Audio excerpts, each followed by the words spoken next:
Derrick Gunn is with us from Comcast Sportsnet Philadelphia as the Eagles get ready to take on the Colts, and really a lot of subplots, Gunner, as the Eagles season kind of hit the skids before it even started with this Lane Johnson stuff. I thought you did a great job yesterday in really trying to get him to open up about everything that's happened here. And when you talked to him, Derrick, did you see a guy who feels like he let his team down, that he still feels like, you know, that he's kind of that got put in the wrong by no fault of his own? Like, do you see a contrite guy here? How do you see this shaped out 2 weeks later now? Because it seems like it's still in limbo. I would say it's all of the above. As I talked to him yesterday, I asked him, I said, even as we stand here now, do you feel that you went through the proper channels and the protocol to take certain supplements? And he says, yes, I do. But he also said the bottom line is, you know, you have to be held accountable for what you put in your body. And, you know, this is more on him than anything else, because the NFLPA and the league, they give you a guideline to follow. But, you know, as we know, a lot of times there are things in supplements that are not approved by the FDA. The supplements themselves are approved, but when something goes bad in the supplements, all of a sudden it's taken off the market. So some things go undetected. So what he should have done is taken it to the next level to have it tested somewhere else, and he didn't. And basically he said, look, it's on me. I have nobody to blame but myself. And now it could cost him 10 games and a lot of money. Derrick, there's a part of the audio where he says, you know, I'm pissed off. Like, what was he referencing there? Because the audio that I caught, it was kind of, you know, it seemed like it was edited a little bit where your question was not directly in there that I saw. What was he referencing? Was he saying that he's pissed at himself? He's pissed at the fact that, you know, this is still in limbo? What was he kind of referencing there? Well, it's three-tier. Number one, he's ticked that he's in this situation again. He's ticked that he's being held in limbo as long as he's been, in terms of coming to a final conclusion on whether he's suspended for 10 games, whether it could be reduced, or if they're going to let him slide at all, which I think is not really a possibility. He's also ticked at the NFLPA because he felt they should have done a better job in terms of telling him, you know, what he could take and would not take. So it's a little of everything that he's ticked at. And, you know, I feel for the guy. He's a good guy. But once again, the bottom line is you have to be so careful of what you put in your body nowadays. And he missed that final step that could have saved him.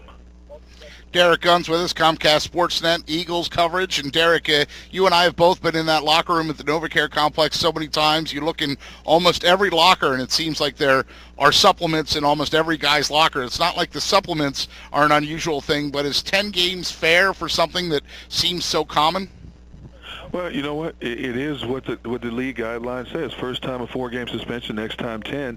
And if it's a third offense, you could get banned for 2 years.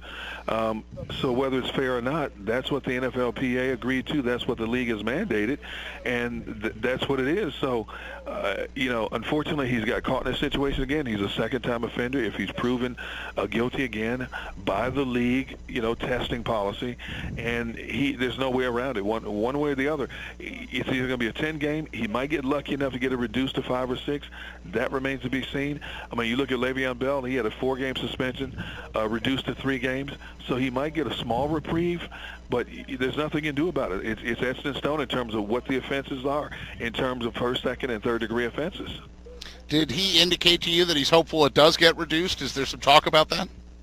Well, he didn't say there was some talk about it, but he's hoping that it's going to be reduced. But, you know, at this point, I think he's looking more so at it from the worst perspective than anything else. He's basically looking at it as if he's going to get suspended 10 games because he's a second-time offender. And, you know, sure, you know, anybody in that situation would hope you would get a reduction because it's costing you a lot of money and playing time as well, and you're letting your teammates down as well. But I think he's looking at it that he's about to get hammered with the worst possible suspension he could get. Expect the worst, hope for the best. We're visiting with Derrick Gunn, man. CSN. Yeah, that's right. Expect the worst, hope for the best. Hey, Derrick, what about the fact that, you know, I see this coverage out of New York, and the Giants kicker, Josh Brown, who gets a 1-game suspension for possible domestic violence. 1 game for him, 10 games for Lane Johnson. It doesn't seem fair. Well, that's a tricky topic also because, basically right now, the kicker there hasn't been convicted of anything. Investigators there are still going through everything in terms of trying to determine who's telling the truth, who isn't, to what degree, what extent did the kicker commit any domestic violence towards his wife. That's a situation that's still in limbo right now. And in the league, I saw something in the league says even though we've suspended him one game, we're still looking further into this. I don't think that situation is over yet. Derrick Gunn's with us as yesterday Lane Johnson really comes out. He said, look, next for me, water, food. That's it. Let me ask you, Gunner, is that something that in this league is realistic? I mean, can we really think that these guys are going to make it in this league not taking the supplements that they do? Is that far-fetched to believe? Even if he says it and he does it, can he play at the same level? How important are these supplements to these players?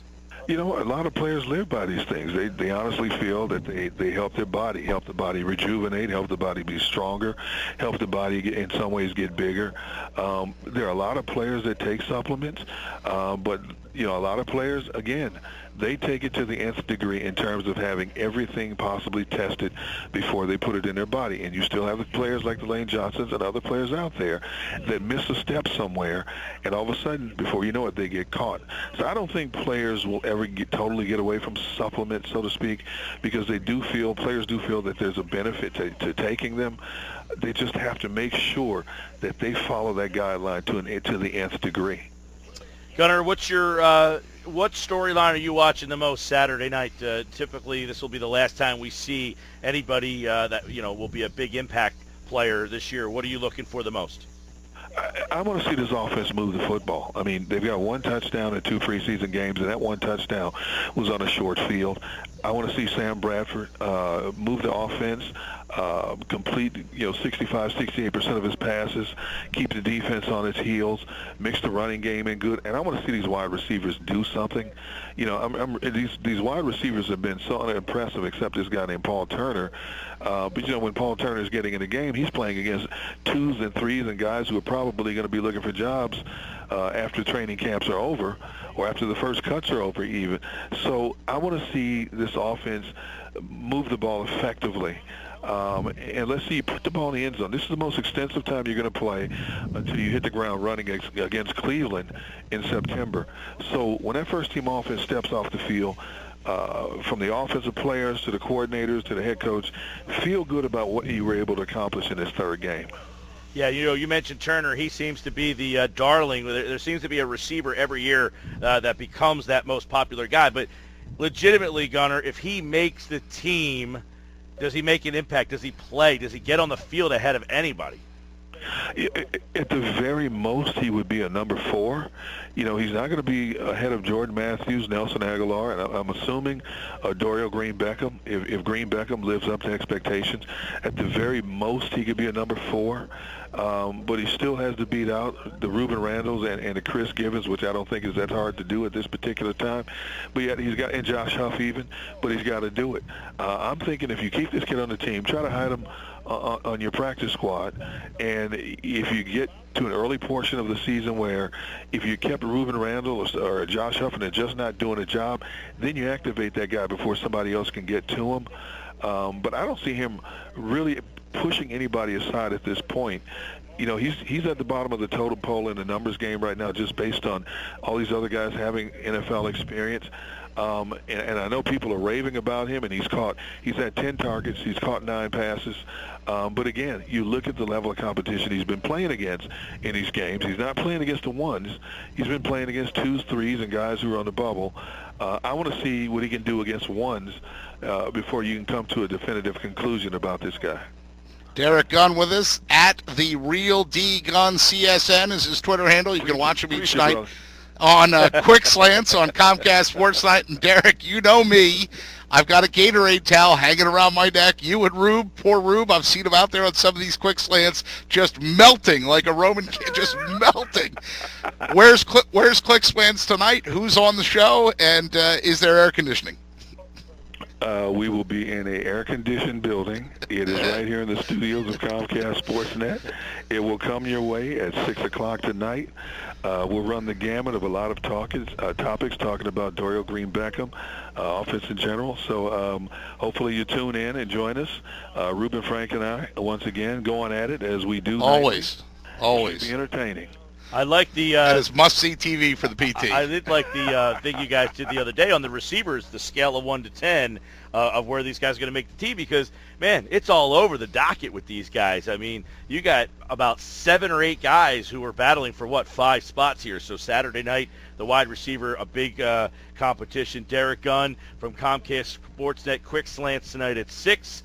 And, Derrick, we do appreciate the time, pal. All right, guys, thanks for having me.